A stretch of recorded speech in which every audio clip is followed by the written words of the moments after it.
When the roots are strong,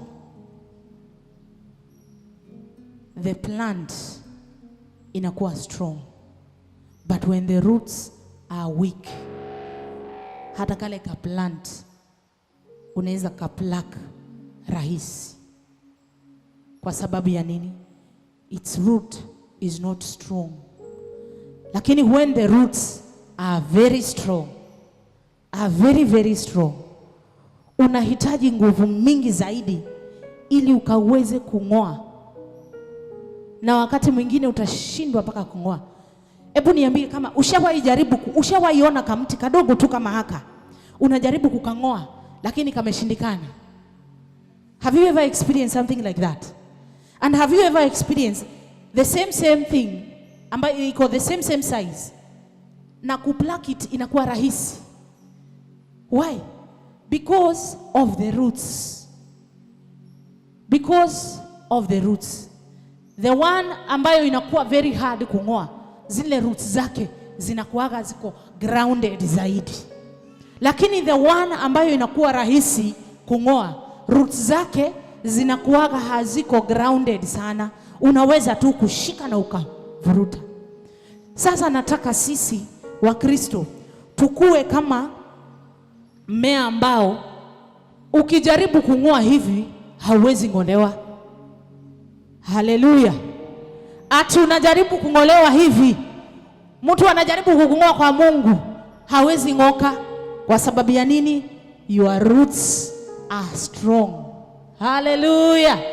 Your roots, Bwana asifiwe, ziko na nguvu zaidi ya kustahimili, ya kwamba hakuna mawimbi, hakuna gharika ambayo itaweza kufanya wewe ukang'olewe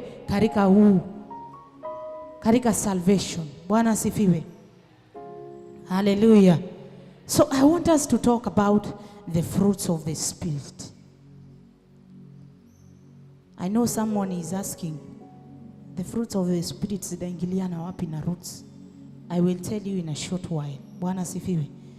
The fruits of the Spirit ambazo zinapatikana katika Galatians. Can you open Galatians 5:22? Bwana asifiwe. Also, kabla tusome hapo, have you ever wondered why unaona mti umekuwa mkubwa alafu kuna mti mwingine umepandwa kando yake, na unapata ule mti unakuja unajifunganisha na ule mti mwingine? Have you ever seen something like that? Different trees ambazo zimeingiliana na zikakuwa pamoja. Do you know why? It is because of the relationship. Haikuanza tu hapa juju. The relationship of that started from the roots. Hallelujah. That relationship haiwezi simama tu hivi ikajichukua ikajiunganisha na mtu mwingine tu hivi. Haiwezi enda tu kwa mtu haujui na unajiunganisha tu hivi namna hii. Ni lazima kuna mahali, ni lazima kuna safari ambayo imeanza mbali, ambayo wewe hauwezi kuona. Wewe unaona tu mti umeshikana na mti mwingine umeoana hivi. Lakini hiyo relationship ilianzia wapi? Kwa roots. Hallelujah. But the fruit of the Spirit is love, joy, peace, long-suffering, kindness, goodness, faithfulness, and self-control. Hallelujah. Bwana asifiwe. So, we are dealing with the first one, love.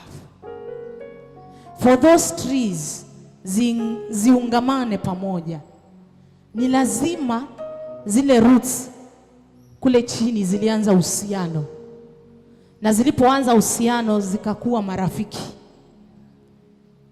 marafiki. Na kwa sababu zile roots kule zishakuwa marafiki, ni lazima mpaka huku juu pia huo rafiki uonekane. That love inakuja inajionyesha huku juu. Kwa sababu ya nini? Kule chini unaweza kosa kuona, but huku nje unaweza kuona ule upendo. Bwana asifiwe. And I want us to read John 4:8. Can you open John 4:8?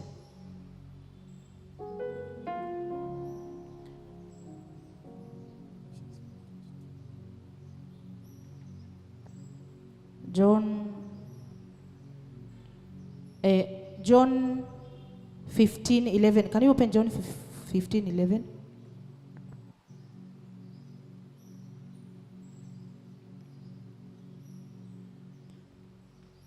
Hallelujah.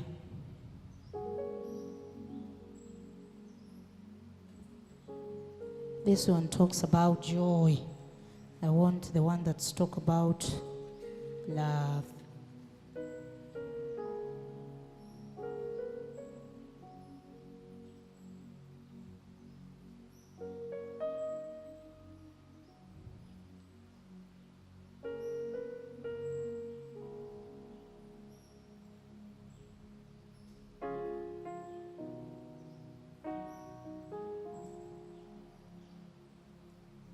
Bwana asifiwe.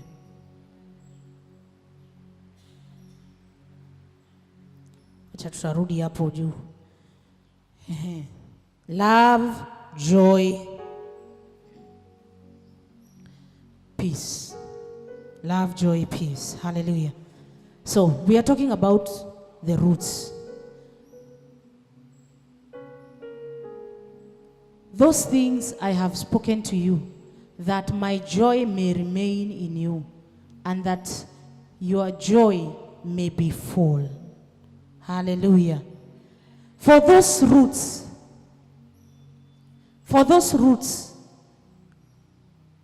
kukua, for your roots, I'm talking about your roots. For your roots to grow, ni lazima ukuwe na nini? Ukuwe na furaha. Bwana asifiwe. Joy must remain in you, because when you don't have joy, nimekupa mfano wa two different plants, with the one with, let's use this and this, the one with the weak and the one with the strong. For your salvation to grow, ni lazima ukuwe na furaha ndani yako. Bwana asifiwe. Joy must remain in you, because when you don't have joy, unaanza kukua weak in your roots, na wakati hauna furaha utaweza kutingisika mawimbi yanapokuja. Hallelujah. Peace must remain in you.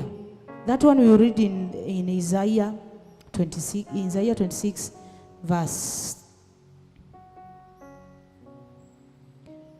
Isaiah 26 verse 3 na Matthew 10:34. So if you want your roots to be strong, you got to have love for your friend, for everybody. Manake the Bible says that love is what? Upendo ndio mwanzo wa kila kitu. Hallelujah. Because Mungu alitupenda sana hata akaleta mtoto wake wa kipekee. It is because of the love that he had for us. It is because of that love that we are ought to love. Hallelujah. Sisi pia tunaambiwa tupende majirani zetu, that we should love our enemies more than we love ourselves. That we should, tuwaeke marafiki zetu karibu kuliko jinsi tunavyojipenda sisi. Bwana sifiwe. Hiyo ni upendo. Kwa sababu if those two roots kama hazingekuwa na upendo, haungeona ule upendo kule juu kwa mti, kwa sababu hazina upendo pale chini. Na unaweza pata hata moja inaweza pigana na ingine mpaka moja ikakuja ikakufa. Si umeshaona kitu kama hiyo? Unaona mti mmoja uko healthy, mwingine umekufa, kwa sababu hakuna coordination kule chini. Kwa roots kuna kosa upendo. So in order for your salvation to grow, ni lazima ukuwe mtu wa kupenda mwenzako. Ni lazima upende kutenda mambo mema. Ni lazima upende. Upende usipende, ni lazima upende. Bwana sifiwe. Hata liwe gani, ni lazima ujifundishe kupenda, kwa sababu Mungu ni upendo. Bwana sifiwe. Hallelujah. So you will keep him in perfect peace, those whose mind is stayed on you because he trusts in you. So when your roots, when your salvation, Bwana sifiwe, when your salvation is strong in the Lord, you will have peace. You will have peace. Bwana sifiwe. You will have peace kukaa katika wokovu. Kwa nini? Because your salvation iko na peace in God. So also your mind will have peace. Your roots, which is your faith in God, will have peace. That when things, unaona kama kabisa mambo hayaendi, but in your heart you have peace. Do you remember how when Pastor Joyce was in the hospital? Kama kuna mtu alimtembelea alikuwa anasema, in my heart I have peace. Why? Kwa nini wakati mtu unapitia wakati mgumu na unasema in my heart I have peace? Hallelujah. Because you trust in God. So when you trust in God, you will have the peace of mind. Even in difficult situation, you will have the peace of God. Hallelujah. Bwana sifiwe. Do you have the peace of God? Uko na amani ya Bwana katika maisha yako? You will have patience. At sometimes, in all situations, some things may happen in life, but because you are rooted in this God, because your roots are deeper in salvation, you will have something that is called patience. Ati ya kwamba utaona mwenzako anaenda mbele, but because you have patience, unajiambia ya kwamba my time will come. That is patient. Kwa nini unang'oka rahisi? It is because you don't have patience. But when you have patience, hata mtu akakuja akajaribu kukung'oa, because the patience that you have in God is strong, hauwezi ukang'oka. Tunaelewana? When you don't have patience, we are talking about the advantages and the disadvantages. Hallelujah. When you don't have patience, when you are in salvation and you don't have patience, utang'olewa rahisi. Utaambiwa utasikia kitu kidogo ushang'oka. Kwa sababu ya nini? You don't have patience. You don't exercise patience in your life. So you are supposed to exercise patience in your life. Wakati gharika na mawimbi zinapokuja, ama wakati adui anapokuja kujaribu kukung'oa, anapata mizizi yako imekita zaidi. Hauwezi ukatingiswa. Hallelujah. Hauwezi ukang'olewa. Kwa sababu ya nini? Exercise patience in your life. Hallelujah. Bwana sifiwe. That one you read in James 1:2-4, 2-4, and Romans 12:12. Hallelujah. That patient inakusababisha wewe hata wakati unaona kabisa wengine wasichana wengine watu wameolewa, na wewe unaona kama muda bado unaenda. When you have patience, hautang'olewa. Hautasema ati kwa sababu wote wameolewa hata mimi nijipeleke. You will wait for the right time of God. When you see other people moving ahead of you, mpaka unajiuliza, where did I go wrong? Exercise patience in your life. Ambie jirani yako, exercise patience. Exercise patience in your life. Hallelujah. Patient. Kukuwa patient si rahisi. It's not rahisi to be patient. When Abraham was told ya kwamba atapata mtoto, hebu imagine katika 75 alafu anangoja tena miaka 25. That took patience. He was patient with God. Hallelujah. And let me tell you something. When you are patient with this God, wakati una exercise patience in God, that is when you will reap something beautiful. Isaac hangezaliwa kama Abraham hangekuwa patient na Mungu. Maybe give up, arushe mikono kama wengine ndivyo huwa tunafanya. Unataka Mungu akufanyie hii, ukiona Mungu hakufanyi, you just give up. You don't have patience. You don't wait for the right time of God, because the Bible says that at the right time I make everything beautiful. So you don't know the right time of God. and you are hungry for that thing that you want so much, and maybe God is looking and He's saying, it's not the right time. It's not the right time for this person to get this. But because you don't have patience, unakuja unatingishwa rahisi, unangolewa. Because you don't have patience in your life. Hallelujah. If you don't have goodness, we are still in the fruits of the Spirit. The goodness. Hallelujah. Can you open Romans 15:4? The goodness. The roots. We are dealing with the roots of our salvation. These things ambazo ninawaambia ni lazima tuziweke katika mioyo yetu. Ni lazima zikae katika maisha yetu in order tusiweze kung'oka rahisi. Kwa nini unaonaga watu wana backslide tu rahisi? Mtu anangolewa tu rahisi, anatoka anaenda. It is because of the roots. Si kitu ingine. Because you did not ground yourself well in the Lord. Hallelujah. So you have to ground yourself well in the Lord for your roots to be strong. That even when trials and tribulation come your way, you will be strong. You will not be moved. Utakuwa unshakable because your roots are strong in the Lord. Hallelujah. Romans 15 verse 4 inasema aje?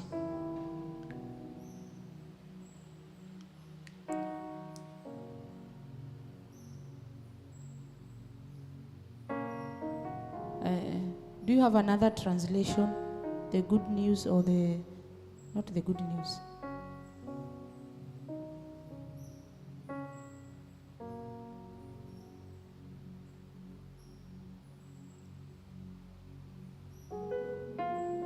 There is a word I'm looking. Mine says 14, not for 14. 14. 15:14.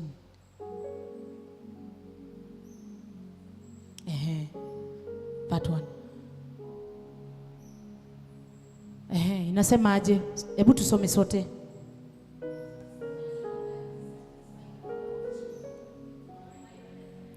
That you yourself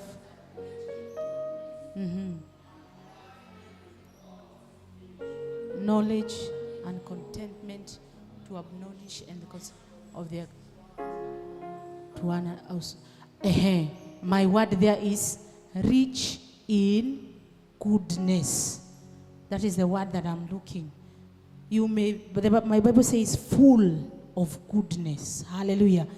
That we will be full of goodness. Uzuri wa Bwana. Si kila wakati unaona mabaya ya watu. Can you see the goodness in people? There are some people in life, they don't see anything good. Hata waiona kitu kizuri katika maisha. Hata waiona kabisa, hata ukang'ara ung'are aje. Hata aiona kitu kizuri. Kwa sababu ya nini? Moyo wake umejaa uchungu. Bwana asifiwe. Let us be rich in goodness. That we will see the good in this God that we serve. That we will see the good in our friends, in our family, in every situation. Wacha usione tu mabaya. Kuna watu wengine tu akiona tu kitu tu hivi, akili yake ishamkoroga, ishamharibu kabisa. Haezi ona positive, haezi ona kitu kizuri ambacho kinaweza toka katika hiyo situation. That is how we are. But as Christian, the ones that are grounded in God, can we see the goodness of the Lord? Even when situations don't align. Even when you see things that they are not working. Hallelujah. Can you see the goodness? Hallelujah. See the goodness in others. Because you don't know them. You can't judge. You want to judge everything. You are not God. You are not God. See the goodness in others and see the goodness of the Lord. Hallelujah. Amen. Bwana asifiwe.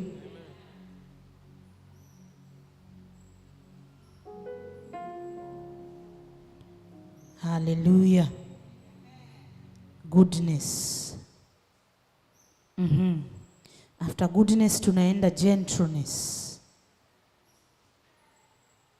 Gentleness na Kiswahili inaitwa aje? Ni utulivu ama ni nini? Hallelujah.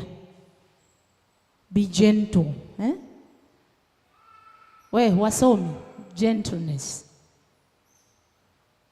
How do you say gentleness in Kiswahili?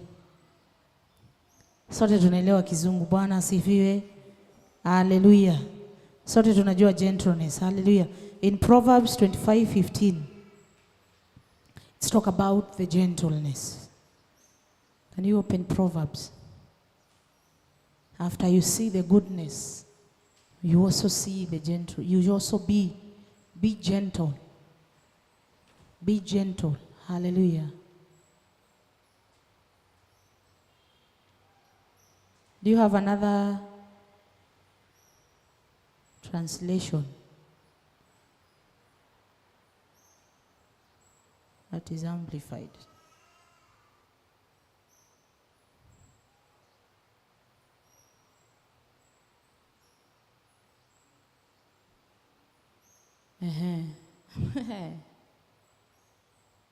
Hallelujah.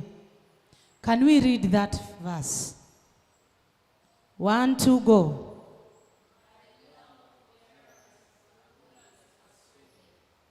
No, we are not reading. I want everyone to read. Can you read? 1, 2, go.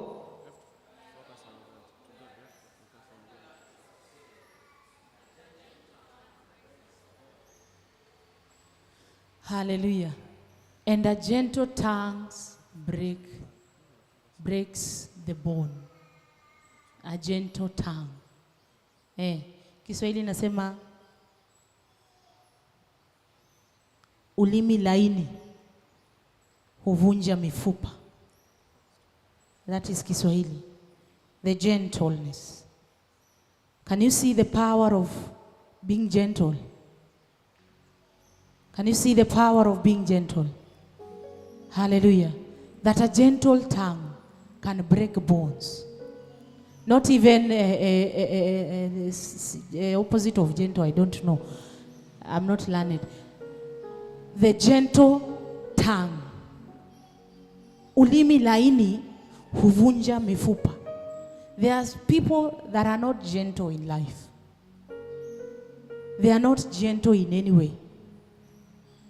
Even when you try your best to be gentle, unapataka tu kuna mtu tu atakuja tu atakukwaza tu.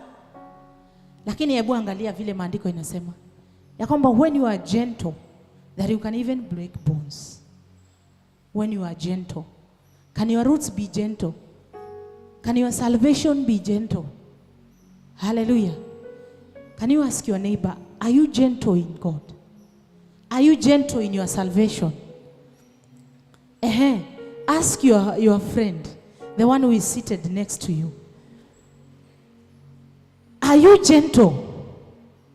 Because the Bible says when you are gentle, that you can break bones. I don't know what the kind of gentleness is this.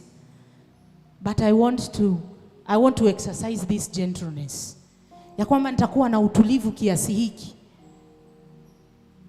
Ati ya kwamba hata mawimbi yakakuja ama anything, hakuna kitu itaniseparate mimi na upendo wa Mungu. Hakuna kitu itaning'oa katika wokovu. Hakuna chochote. Maandiko inasema that there is nothing that will separate us from the love of God. There is nothing, in other words, ya kwamba hakuna kitu inaweza kututoa sisi katika wokovu. When we exercise these fruits of the Spirit, that is when we ground ourselves in the Lord. Bwana sifiwe. In 1 Peter 3:15 inasema aje?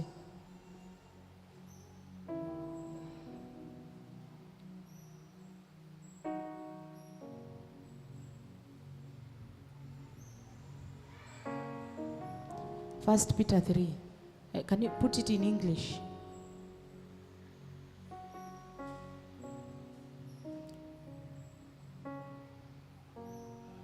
Ukuwe na utulivu.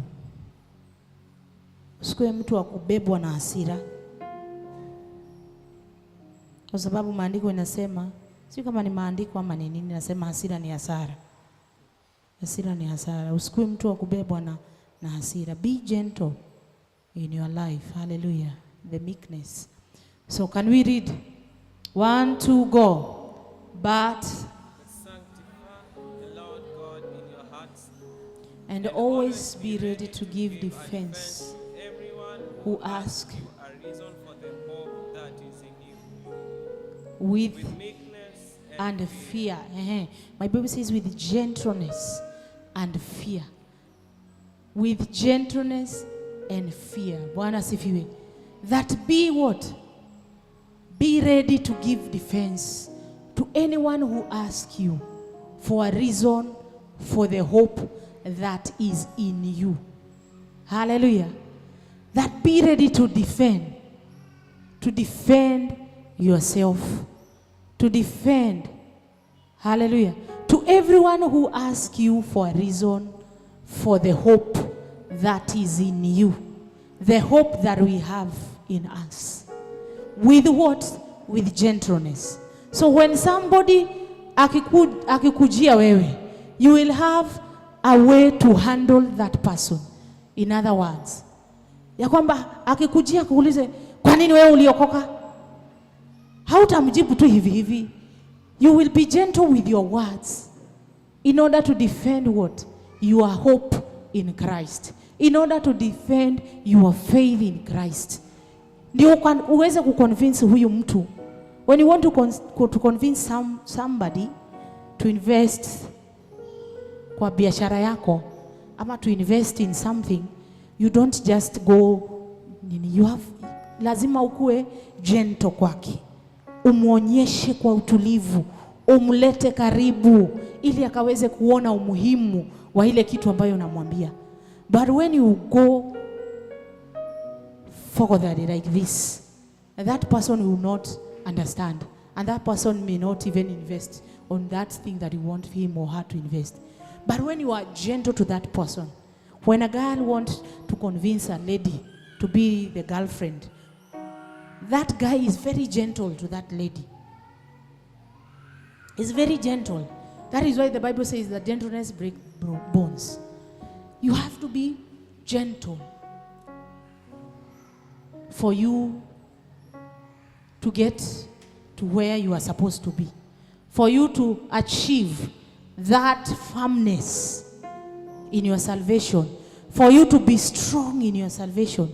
You have to apply gentleness in life and in your salvation. Bwana sifiwe. Haya, the last one we are reading in 1 Peter, self-control. 1 Peter 5. 1 Peter 5:8 inasema,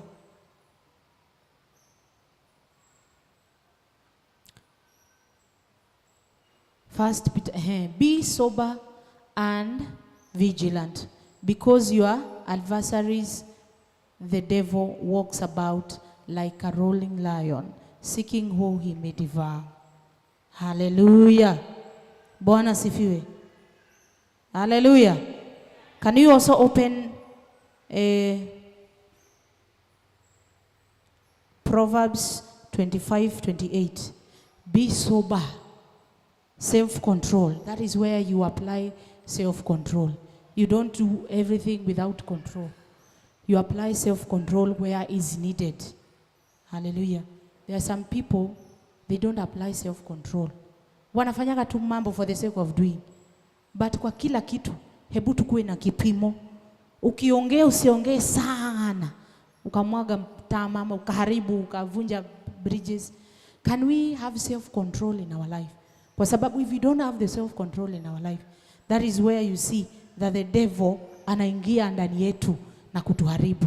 Ndio hapo tunapatia shetani nafasi, because we don't have self-control in our life. Hallelujah.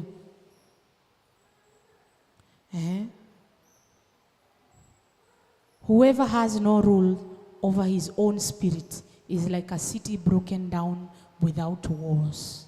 Self-control. That when you don't have the self-control, in your life. You are like a city broken down without walls. That is self-control. Kwa hivyo ni lazima ukuwe na self-control in your life. For you not to be like that city broken down, lazima ukuwe na self-control. Can you ask your neighbor, do you have self-control? Kama unajijua hauna self-control, you are like this city that is broken down, a city without wall. Can we put walls? Kuna mambo unafaa, kuna mahali unaenda, wezi alikwa kama ualikwe wapi huko,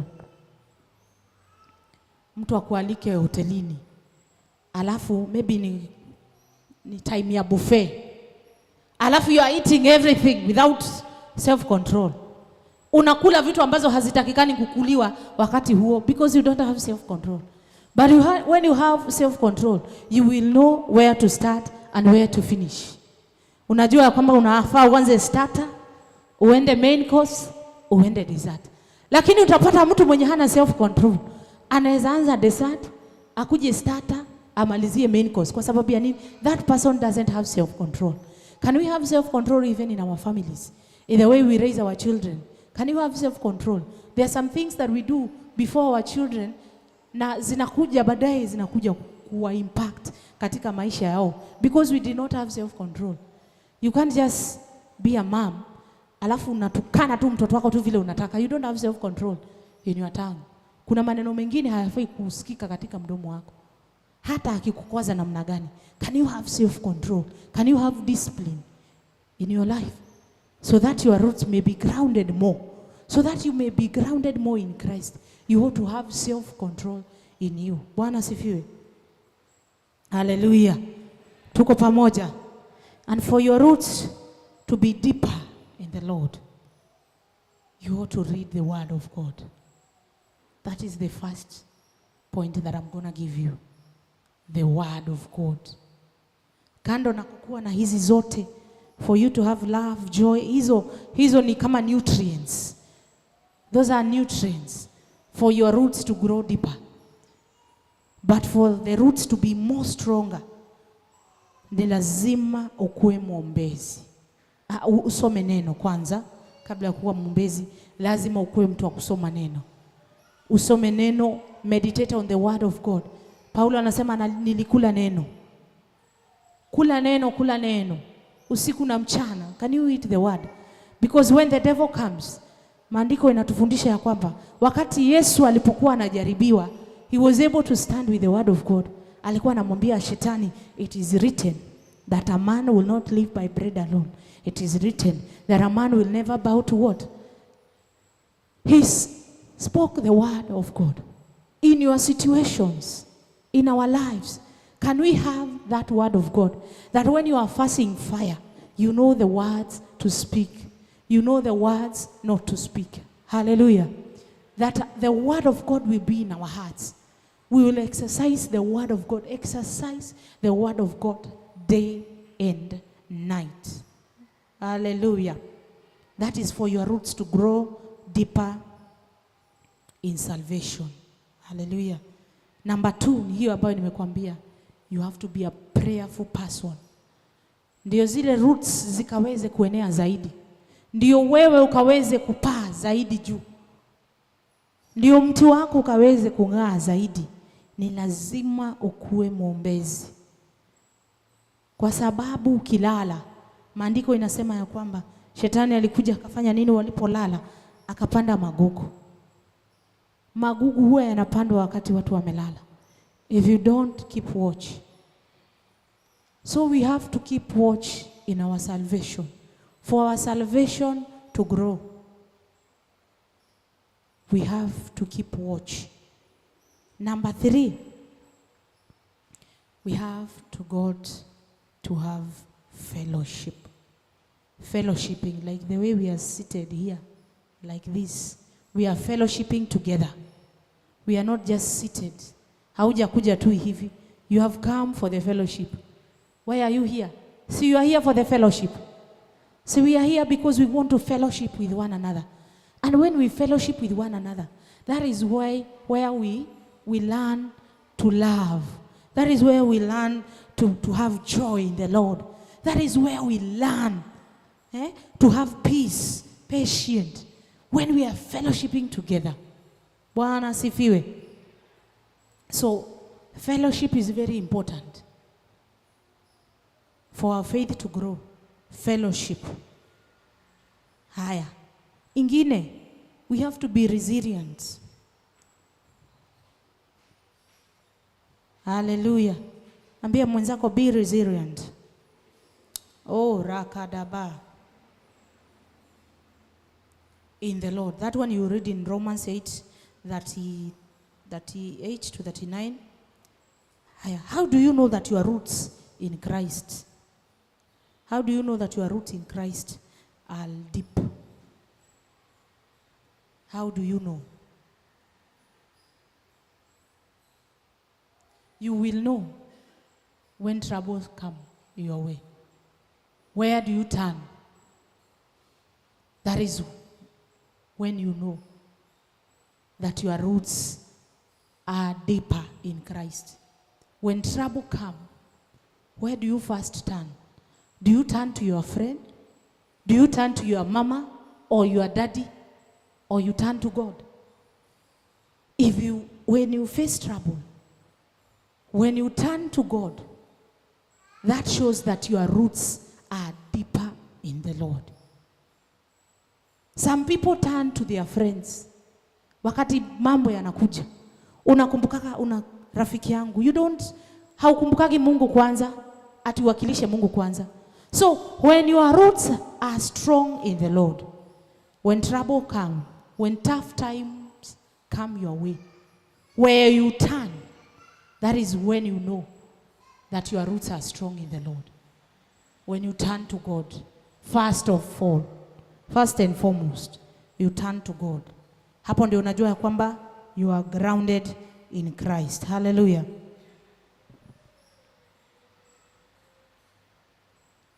The second thing is, are you growing in love in Christ? Are you growing? Can you ask your neighbor, are you growing in love? Amekujibu. Ask your neighbor, are you growing in love? Love for Christ. Do you hunger for Christ? Do you hunger to serve Christ? Do you hunger to know Him more? That is when you know that your roots are grounded. When you hunger for God. When you want, wakati unahitaji Mungu zaidi katika maisha yako. Wakati unahitaji kujua huu Mungu zaidi. Wakati unasema nataka nijue nguvu zilizomfufua huyu Yesu. That is when you know that your roots are growing in Christ. Hallelujah. The evidence should be seen every day. Every day, the walk in Christ, every day, the way you walk in Christ. Jinsi unatembea na Mungu. Do people out there know that you are saved? Can they see your salvation? Can they see that girl is born again? That woman is a God-fearing woman. That is when you know that your roots are grounded in Christ. Hallelujah. Hunger for Christ. Colossians says that, Colossians 2:7, that our roots should be builded. Our roots should be grounded and rooted in Christ.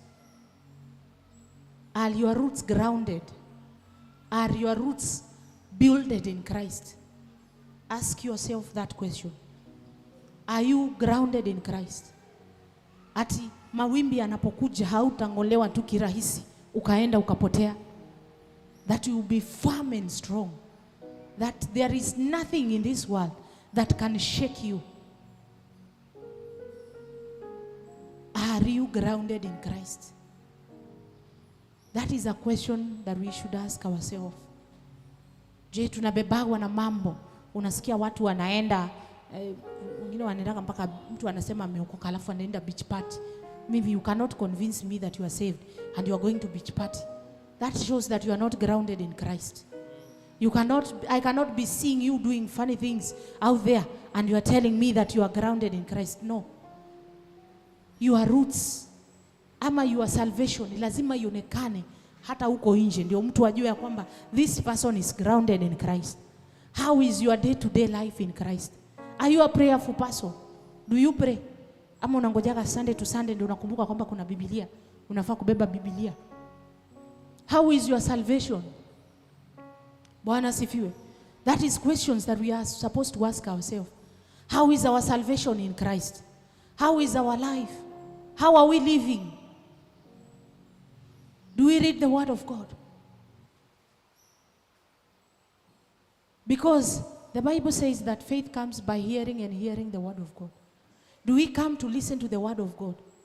Ama do we come to be seen? There are some people that just come to church to be seen. They don't come to listen to the Word of God. They are not hungry for God. Are we hungry for this God? Are we hungry for this God? Are we thirsty? Are we thirsty to hear what the Lord has for us? Because some of us just want miracles to happen in our lives. You just want miracles. And you are supposed to be seeking the miracle worker. If you want miracles, tafuta the miracle worker. That is when miracles will happen in your life. Miracles will not happen in your life just like that. But when you have the miracle worker in your life, that is when the miracles will start working for you. That is when you will start seeing God lifting you from one level to another. Hallelujah. Are we getting something? Are we understanding this word? When I read this word, ilikuwa inanigusa sana katika moyo wangu. And I would ask myself these questions. Yesu akakuja leo. How sure am I that ya kwamba nitaenda na yeye? Am I doing what is required of me in this land of the living? Because the Bible says that we should read the Word of God and meditate on it day and night. Am I doing that on a daily basis? Am I keeping watch? Am I praying? How is my fellowship with my brethren? How is my fellowship with God? That is when you know that your roots are deeper.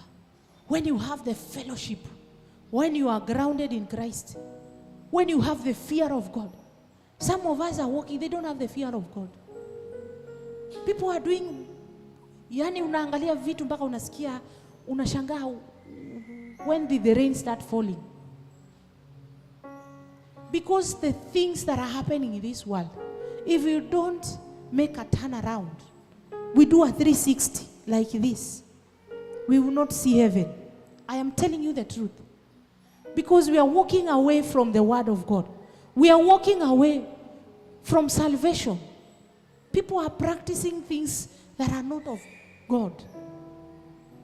Where do you spend your time? What do you do on your free time? Do you sit down and read the Word of God? Do you have fellowship with this God? That is a question that we are supposed to ask ourselves. How is our walk in Christ? How is our roots in Christ? When you see a big forest, a very big forest, na zile roots za, unapata roots zinaingiana, zinaenda kwa miti mingine. It is a very big forest. And every tree has its roots. But unapata zile roots zimeingiliana. Ati ya kwamba kuna wakati mwingine unaweza kuja kukata mti na ule mti ukachipuka tena. Because the roots of that tree zimeenda deeper ama zimeingiliana zaidi. Unapata hata ukiukata ule mti ukakuja ukatwe namna hii. Kwa nini mti unachipuka tena? Kwa sababu zile roots zake zinapata nutrients kutoka kwa roots zingine. Zinapata nutrients kutoka kwa miti zingine. That is fellowship. How is our fellowship with one another? Tunasema tukuje kwa ibada, alafu unapata mtu hakuji kwa ibada. Unashangaa. How will we grow if you don't fellowship together? When you read the word of God, the people in the Bible, they used to fellowship together. They used to do things together. They used to eat together. Nowadays people are very stingy. Watu wamekuwa wa stingy. Kila mtu anasema kila mtu na nini? Apambane na hali yake. Hakuna mtu anataka kupambana na hali ya mwenzake. Kila mtu apambane na hali yake. Lakini hebu turudi kwa maandiko. Can we go back to the word of God? Maandiko inatufundisha nini? When we have fellowship together, tunabebeana mzigo. I started by telling you that kwamba unaweza una mti, hauna nguvu kabisa, lakini umelalia mti mwingine na ukajisokotea pale na ukazidi kukua. It is because of the fellowship. Ya kwamba ule mti mwenye ulikuwa hauna nguvu, ulipata nguvu kutoka kwa mwingine. Nowadays people are dying with depressions. Watu wanajitia vitanzi kama kitu kingine. Sasa imekuwa hata it's not news ati mtu amejitia kitanzi. It's not news. Imekuwa sasa tunaishi sasa, tumezoea sasa ule kawaida sasa. Imekuwa ni kama kawaida. The people are suffering because we don't want fellowship. People are dying with their issues because you don't want to fellowship. Can we have that fellowship that when you are feeling weak, unaweza ekelea bega kwa mwenzako na akakushikilia ukaweza kusimama? Saa hii ukiekelea bega kwa mwingine na kuondokea kabisa, if uanguke uishe uende, because we don't have the fellowship. Can we stand up on our feet? Naweza kuongea mengi sana. I cannot finish.